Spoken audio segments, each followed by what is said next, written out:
आणि आता बातम्या सविस्तरपणे पाहूया। मनसेचे नेते संदीप देशपांडे हल्ला प्रकरणी अशोक खरात या आरोपीला अटक करण्यात आलेली आहे। आरोपी माथाडी कामगार संघटनेशी संबंधित आहे। खरात हा मोक्कातला आरोपी असल्याचं समजतंय आणि अशोक खरात या हल्ल्याचा सूत्रधार असल्याची देखील माहिती मिळतेय। मनसेचे नेते संदीप देशपांडे यांच्यावर मुंबईतल्या शिवाजी पार्क परिसरामध्ये मॉर्निंग वॉकला गेले असता बॅट आणि स्टंपनं त्यांच्यावर हल्ला झालेला होता। त्यांना मारहाण करण्यात आलेली होती। 3 ते 4 जणांनी हा हल्ला केल्याचं बोललं गेलेलं होतं। या सगळ्या प्रकरणासंदर्भात पोलिसांनी तातडीनं तपासही सुरू केलेला होता। सीसीटीव्ही फुटेजेस देखील समोर आलेली होती। या फुटेजेसमध्ये अशोक खरात आणि त्याचे इतर 3 जे साथीदार आहेत या चौघांनाही पोलिसांनी ताब्यात घेतलेला आहे। त्यापैकी अशोक खरात हा मोक्कातला आरोपी असल्याची माहिती मिळतेय आणि या हल्ला प्रकरणाचा जो प्रमुख सूत्रधार आहे तो हा अशोक खरात असल्याचीच माहिती मिळतेय। अधिक माहिती या संदर्भातली आपण जाणून घेणार आहोत। प्रशांत बाग आपले प्रतिनिधी आपल्या सोबत आहेत सध्या। प्रशांत, अशोक खरात हा या सगळ्या प्रकरणाचा सूत्रधार असल्याचं समजतंय, काय सांगता येईल याबद्दल? अजिंक्य, खरं तर अनेक धक्कादायक माहिती अशोक खरातची समोर येत आहे की ज्या पद्धतीने आपण बघतोय की अशोक खरातवर यापूर्वी मोक्का सुद्धा लावण्यात आला होता आणि डोंबिवलीमध्ये एका हत्येचा एक आरोपही त्याच्यावर होता। 2010 साली ठाण्यात एक खंडणीचा गुन्हा, मोक्का, हत्येचा प्रयत्न असे अनेक गंभीर गुन्हे त्याच्यावर आहे। आणि अशोक खरात हा एका राजकीय म्हणजे की आपण बघतोय की ज्या पद्धतीनं की पोलिसांकडून जी माहिती आपल्याला मिळत आहे की महाराष्ट्र राज्य माथाडी कामगार संघटनेशी संबंधित म्हणजे पदाधिकारी असल्याचं सुद्धा समोर येत आहे। आता हल्ल्याचा उद्देश हा राजकीय का नेमका व्यावसायिक याचा तपास आता सुरू करत आहे। अजून 2 जणांची नावं सुद्धा पोलिसांना या हल्लेखोरांची डिटेक्ट झालेली आहे आणि त्यांच्यापर्यंत सुद्धा पोलीस पोहोचले आहे। ती सुद्धा अजून 2 आरोपी ताब्यात येतील, पण आता सध्या तरी अशोक खरात आणि किशन सोळंकी या दोघांना या पूर्ण गुन्ह्यामध्ये संदीप देशपांडे हल्ला प्रकरणामध्ये अटक करण्यात आलेलं आहे। अजिंक्य, बरं प्रशांत, धन्यवाद सविस्तर माहिती आपण दिलीत त्याबद्दल। मनसेचे नेते संदीप देशपांडे यांनी या सगळ्या हल्ल्याचा घटनाक्रम देखील सांगितलाय। तसंच हा हल्ला कुणी केला हे माहिती असून चौकशी संपेपर्यंत मी कुणाचंही नाव घेणार नाही असं त्यांनी स्पष्ट केलं। मी कोविड घोटाळा बाहेर काढल्यामुळे आपल्यावर हा हल्ला झाल्याचा आरोप संदीप देशपांडेंनी केला आहे।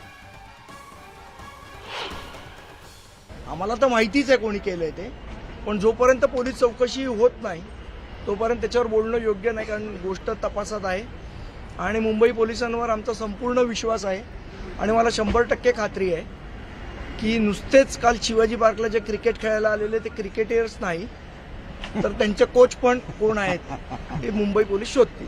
माझी सरकारला नम्र विनंती आहे, आम्ही कोणाला भीक घालत नाही, कोणाला आम्ही घाबरत नाही आणि अशा हल्ल्यांना तर अजिबात भीक घालत नाही। त्यामुळे ही जी सिक्युरिटी दिलेली आहे ती विनम्रपणे मी सरकारला सांगतो की त्यांनी काढून द्यावी। आम्हाला कोणाच्या सिक्युरिटीची गरज नाही, आम्हाला माहिती आहे कोणी केलंय। आता जर सिक्युरिटीज द्यायची आहे तर त्या लोकांना द्यावी ज्यांनी हे घडवून आणलंय, आम्हाला सिक्युरिटीची गरज नाही।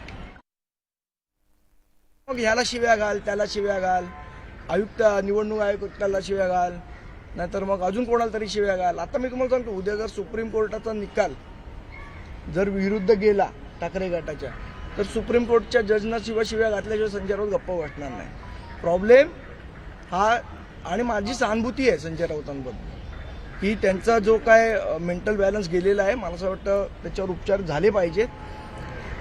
आणि उद्धव ठाकरे तर एवढे मोठे डॉक्टर आहेत, त्यांनी उपचार करायला काहीच हरकत नाही त्यांच्यावर, त्यांचा तर सल्ला वर्ल्ड बँक पण घेते। संदीप देशपांडे हल्ला प्रकरणी युवा सेना सचिव वरुण सरदेसाई यांनी नेमकी काय प्रतिक्रिया दिली आहे ते देखील पाहूया। मुंबई पोलीस दल हे जगातलं एक चांगलं सक्षम दल म्हणून, पोलीस दल म्हणून ओळखलं जातं। मुंबई पोलीस त्यांच्या वतीने कारवाई करतील। जे काही योग्य आहे अयोग्य आहे, कोणी हल्ला केला, खरंच हल्ला झाला होता का, हल्लेखोर कोण होते, त्यांचा त्यामागचा उद्देश काय होता, सगळं मुंबई पोलीस त्यांच्या कारवाईत शोधतील ना। त्यामुळे हा अमुक म्हणाला, तो अमुक म्हणाला, लगेच तुम्ही आमच्यासमोर माईक धरणार, आम्ही तुम्हाला उत्तरं देणार, त्यामध्ये मला काही फार रस नाही। पदवीधर निवडणुका आणि पोटनिवडणुकीत एखादी जागा सोडली तर भाजपला यश मिळालेलं नाही। त्यामुळे राज्यात बदलाचं वातावरण तयार झाल्याचं राष्ट्रवादी काँग्रेसचे अध्यक्ष शरद पवार यांनी म्हटलंय। दरम्यान यानंतर पवारांना राधाकृष्ण विखे पाटलांनी जोरदार प्रत्युत्तर दिलंय. राज्यामध्ये कुठलेही बदलाचे वारे नाहीत. उगाच भविष्यकार होऊन रस्त्याच्या कडेला पोपट घेऊन बसणाऱ्यांची उपासमार का करता, असा टोला विखे पाटलांनी पवारांना लगावलाय. मला स्वतःला असं वाटतं की देशातलं बदलाचा उमेद तयार होतो. आता ही पुण्याची निवडणूक काय सांगते, मध्यंतरी महाराष्ट्रातच पदवीधर स्थानिक स्वराज्य संस्था याच्या काही 3-4 निवडणुका झाल्या. तर या सगळ्या निवडणुका काय सांगतात की जवळपास सगळीकडं भाजपला एका दुसरी जागा जर सोडली तर एकसुद्धा जागा मिळू शकली नाही.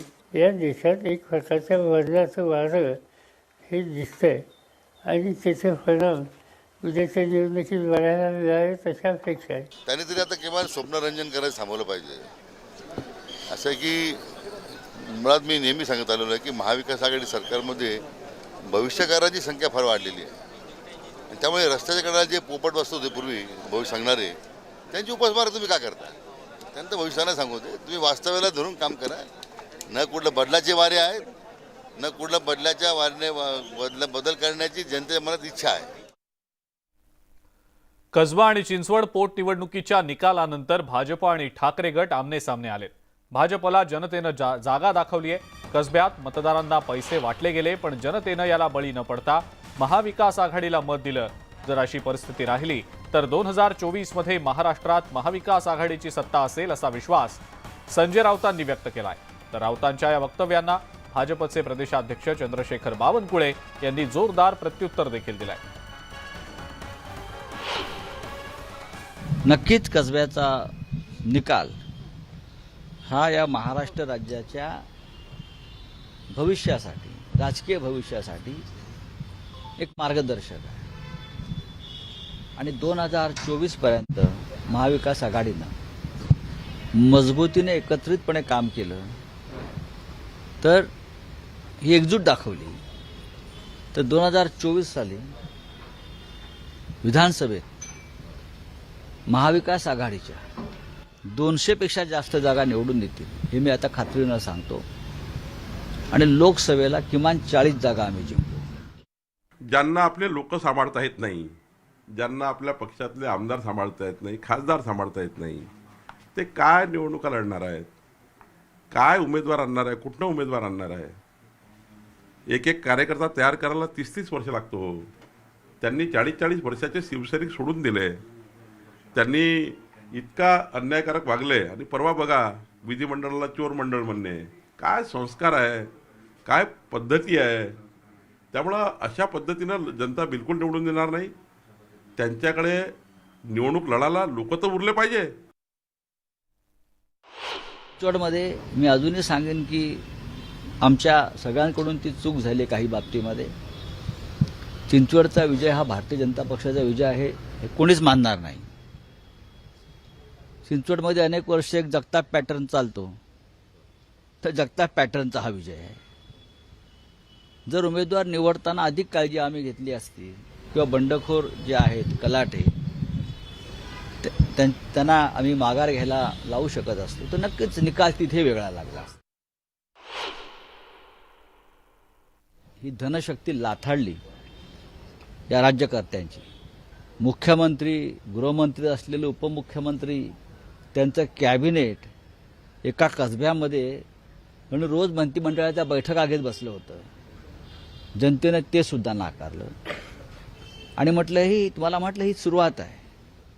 कसबा तो झाकी है, महाराष्ट्र अभी बाकी है, ही जी घोषणा महाराष्ट्रात सध्या चालते आहे त्याची सुरुवात आहे. रासने पहिल्यांदा लढले, धनगेकर हे 3दा लढले.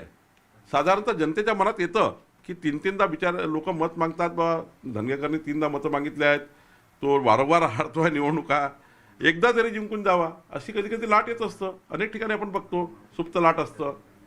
आणि त्यामुळं मला वाटतं की कसब्याचा विजय हा महाविकास आघाडीचा नाही, तो विजय धनगेकराचा विजय आहे. आणि त्यामुळं मला वाटतं की याच्यामध्ये आता एका निवडणुकीच्या निकालाने संपूर्ण देश जिंकला, त्या दिवशी 3 राज्य गेले. मला वाटतं की थोडा विचार केला. मंत्री गुलाबराव पाटलांनी संजय राऊतांवर घणाघाती टीका केली आहे. चोराच्या मतांवर संजय राऊत खासदार झाले, त्यामुळे संजय राऊत हे महाचोर आहेत का, असा सवाल गुलाबराव पाटलांनी विचारलाय. संजय राऊत यांच्या म्हणण्याला आम्ही भाव देत नसल्याचंही गुलाबराव पाटलांनी म्हटलंय. हो, संजय राऊत आज सकाळी बोलले की कसबा अभी तो जाकी आहे, महाराष्ट्र अभी बाकी आहे, असं शिरोशायरी करत टीका केली. त्यांच्या म्हणण्याला आम्ही भाव देत नाही. चोर म्हटल्यानंतर मी काय म्हटलं ते तुम्ही सगळ्यांनी पाहिलं आहे की या चोरांच्या मतावरच ते खासदार झालेले आहे. त्यामुळे ते महाचोर आहेत का हे मी त्या ठिकाणीच बोललो होतो. गेल्या अनेक दिवसांपासून कांद्याला भाव मिळत नसल्यानं कांदा उत्पादक शेतकरी हवालदिल झालेत. महाविकास आघाडीचे नेते कांदा हमीभाव आणि वीज प्रश्नी रस्त्यावर उतरले होते. अहमदनगरमधल्या संगमनेर इथं बाळासाहेब थोरात यांच्या नेतृत्वाखाली रास्ता रोको करण्यात आला. दुसरीकडे पारनेरचे आमदार निलेश लंके यांच्या नेतृत्वाखाली राष्ट्रवादी काँग्रेसच्या वतीनं नगर पुणे महामार्गावर सुपा चौकात रास्ता रोको करण्यात आला.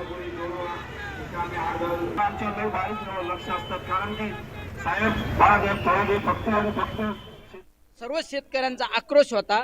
आज आम्ही या ठिकाणी सुपा या ठिकाणी रस्ता रोको करून आमच्या ज्या मागण्या आहे ते सरकारपर्यंत पोहोचवण्याचं काम या निमित्ताने आम्ही या ठिकाणी केलेलं आहे. पण हे आंदोलन करीत असताना आजही सरकारला जाग आलेली नाही.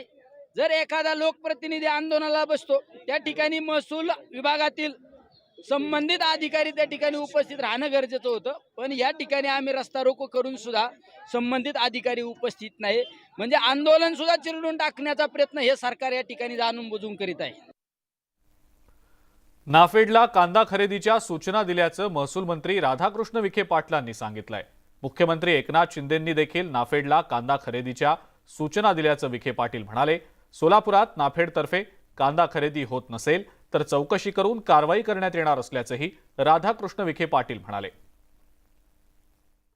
माननीय मुख्यमंत्री आणि माननीय उपमुख्यमंत्री महोदयांनी विशेष त्याच्यामध्ये पुढाकार घेतल्यानंतर नाफेडनं कांदा खरेदी सुरू करतो असं सांगितलं आहे. पण सोलापूरला जर सुरू झालं नसेल तर आजच त्याची चौकशी करून आपण कार्यवाही करू. होळीचा सण जसा देशात वेगवेगळ्या पद्धतीनं आणि वेगवेगळ्या स्वरूपात साजरा केला जातो तसाच तो महाराष्ट्रातही विविध स्वरूपात साजरा करण्याची पद्धत आहे. कोकणात होळी हा सण शिमगा म्हणून ओळखला जातो. गुहागरमध्ये अनेक ठिकाणी वेगवेगळ्या कला या दरम्यान सादर केल्या जातात.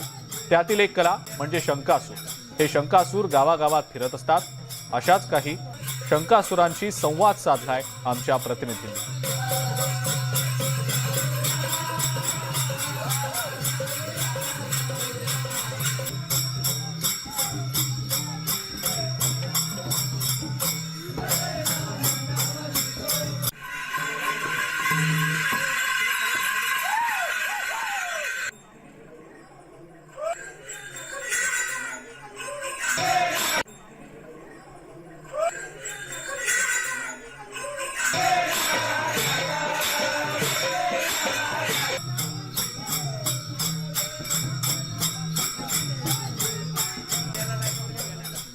लातूरच्या अतिरिक्त MIDC परिसरात 350 एकर जागेत असलेल्या मराठवाडा रेल्वे कोच कारखान्याला सुरुवात करण्याची प्रक्रिया आता अंतिम टप्प्यात आलेली आहे. भारत सरकारचा अंगीकृत उपक्रम असलेल्या रेल विकास निगम लिमिटेड आणि रशियाच्या CJSC ट्रान्समास कॅसोर्टियम या 2 कंपन्यांच्या संयुक्त माध्यमातून 200 वंदे भारत रेल्वेची निर्मिती या कारखान्यात केली जाणार आहे.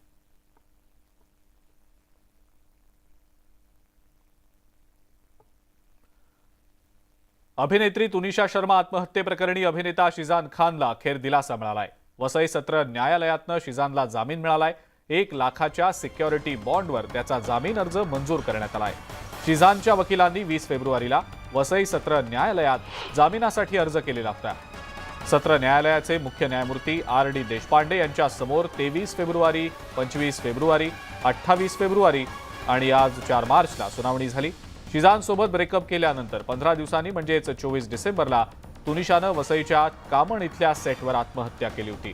शिजाननं तुनिशाला आत्महत्येला प्रवृत्त केल्याच्या आरोपाखाली त्याला 25 डिसेंबरला अटक करण्यात आलेली होती.